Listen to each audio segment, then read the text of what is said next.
एक छोटे से गांव में आरव नाम का लड़का रहता था। उसके परिवार की आर्थिक स्थिति बहुत कमजोर थी। पिता खेतों में मजदूरी करते थे और माँ घर घर काम।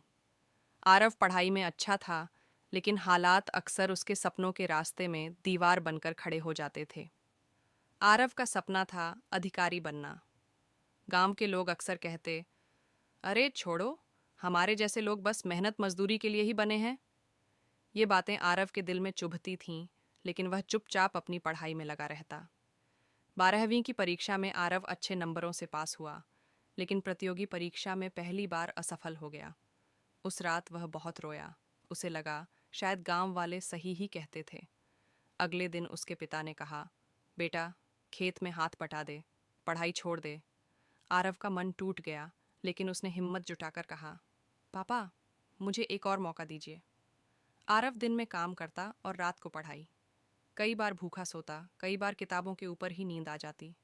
दोस्त शहर चले गए, रिश्तेदार मजाक उड़ाने लगे। दूसरी बार परीक्षा दी, फिर असफलता।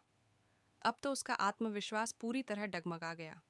उसने सोचा, मैं इतना मेहनत करता हूँ, फिर भी क्यों नहीं होता।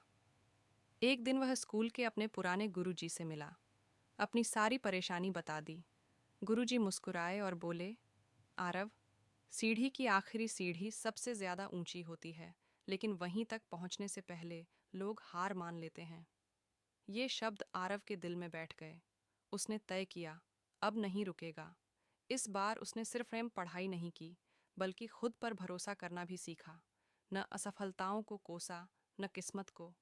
तीसरी बार परीक्षा दी। जब परिणाम आया, आरव का नाम चयनित उम्मीदवारों की सूची में था।